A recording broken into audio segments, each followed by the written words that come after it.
Alright, welcome to part 3, and we're back in the car. And I'm taking this car because we're going to be talking about something from here. And as I stated before the end of part 2, I said that we'll be talking about the CT5. But I'm also going to talk about the CT4 as well. So I think a lot of news outlets has been showing, like, with Cadillac teasing off what is going on about what's about to come on the new CT5, the replacement of the CTS, and it's called the CT5V Blackwing edition for the high performance V8. And for that vehicle, it's gonna have a supercharged V8 with no Blackwing engine on it, because lo and behold, that engine is not gonna exist in it, and they stopped producing that engine. And from what I've read from all the news articles, that it's not gonna fit in this vehicle because of the size. So lo and behold, it's gonna be a supercharged V8. So what kind of V8? Most likely, it might be the It might be like the CTSV V3, the LT4 engine. So, which is really good. And one of the greatest things is that it's going to come with a manual gearbox, the 6-speed manual, or it could come with a 7-speed, depending. But I know for a fact for many years that GM has been using the Tremec manual gearbox, and now Tremec has been making a dual clutch transmission on their C8 Corvette. So this is big, because I know on the V3 that it was running on an 8-speed automatic, but everyone knows what happened to the 8L90. There were so many issues with it, with transmissions missing a shift, and there's a lot of, let's just say, unnecessary roughness on it. And I think you've seen a few of the other videos I've been driving that 2015 Cadillac Escalade ESV that has the 8L90 on it. Couple of times that had some transmission issues. They said that it was the oil transmission fluid was the issue, but it didn't solve the case, and it's still a pre-existing issue on it. So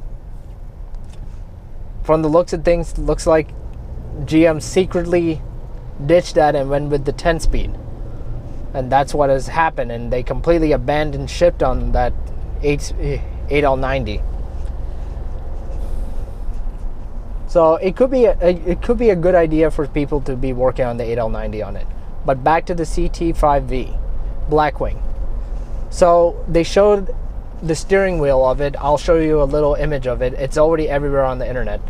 We could see that it has those buttons, and it'll have a V mode. Like if you've seen the BMW M series, they have those M1, M2 on it for those programmables for the performance on your M5s or whatever M vehicle you have. On the V Blackwing, they have a V button for your performance, like, setup for if you're doing on track, sport plus, whatever it is.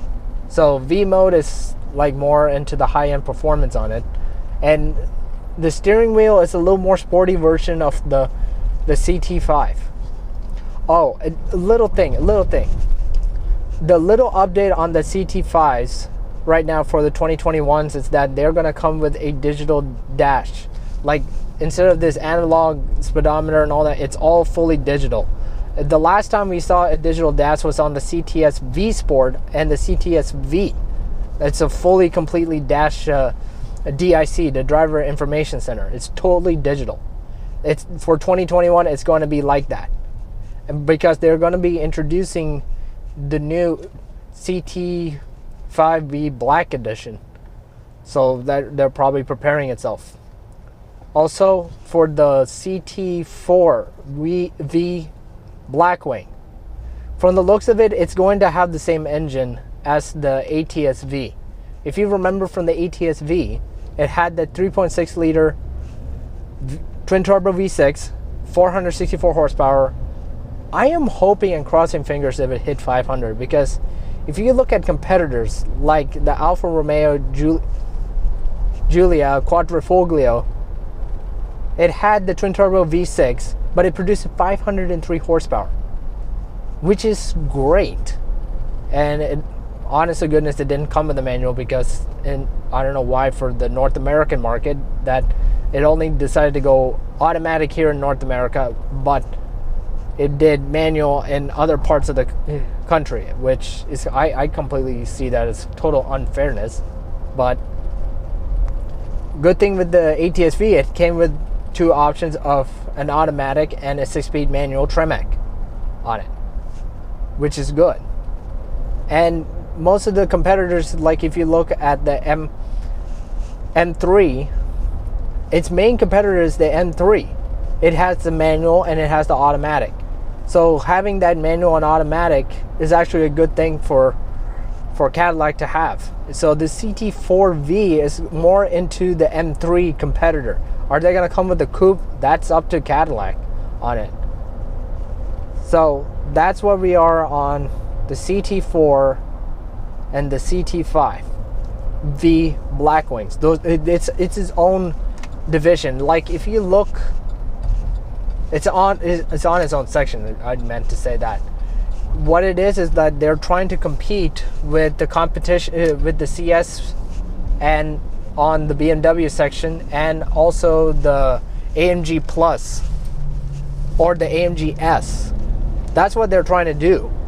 Because if you look at the CT4V and the CT5V, it was actually in direct comparison to the C43 AMGs.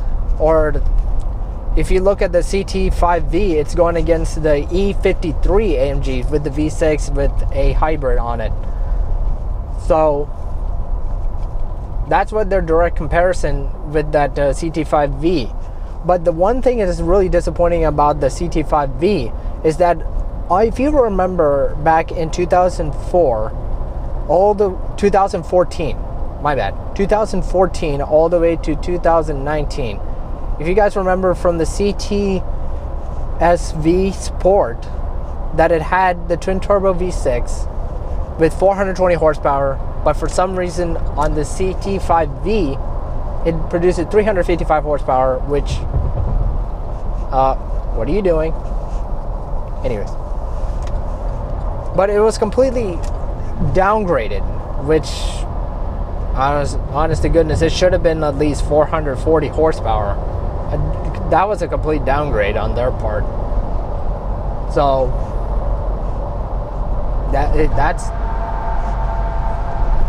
it's really nice that they had that kind of competition between the CT5V with that E53, or if you look at the CT4, the C43 AMG. So they're trying to compete against AMG and BMW, like with their M Sport and their AMG division. So that's what I'm figuring, that's what they're heading towards. Oh, and the Audi S line, that's another one. So those are my news on that CT5V and the CT4V, and that's that on that part. There's nothing else coming out. By the time I record this video, I need to go back to the GM EV. If you guys watched a recent video from GMC, they released the date of it. It is coming out on October 20th of this year. That's the fall, and they talk about reserving it. But they showed something really cool, and it's called crab mode. So what is crab mode? If you watch the video itself, I'm gonna link the video over there down in the description. You can see that the wheels, it's still a 4-wheel drive vehicle, but the wheels are turned at the same direction, and that's what the crab mode is. It's probably moving the vehicle is going to move sideways like a crab. So, which is great, which is going to be really interesting. to see. So the GM EV is coming out October 20th. We're gonna wait, see what the results are and what it looks like. And yeah, they're just teasing it out, just showing us what's about to go down. So I mean, it's building up to what's gonna happen. Wow. Anyways, so that's all I got. I will be posting the video of the battery change after this, and I will be posting a long vlog. I know it's gonna be long. There's gonna be a lot of talking in here, and I know it makes a lot of people uncomfortable. I want to do this journey thing with people because I want to be as realistic as possible. I know there's a lot of impatient people. We are living in a period of time where people are getting very impatient. Like, I want to get things done, and I want a now kind of attitude. But the whole point of this channel is try to be as realistic as possible.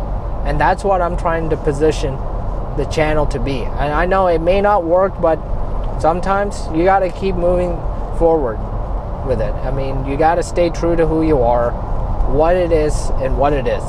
There will be days that it's just, I will get frustrated, but it's happened. We're human nature. It's going to happen. But we're going to keep moving forward with it, and we're going to keep pushing for it. And if we make mistakes, that's the whole point of life. There's going to be mistakes going to be taking place, but we have to learn for it all together.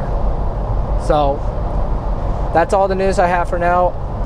I'm going to be posting some videos soon, and yeah, hopefully with all this craziness with the pandemic comes to a complete silence, then we could get back to our normal thing, and we could get back to normal AutoDocs, and then we get back to the way things are. That's what I hope for in the future. So take care.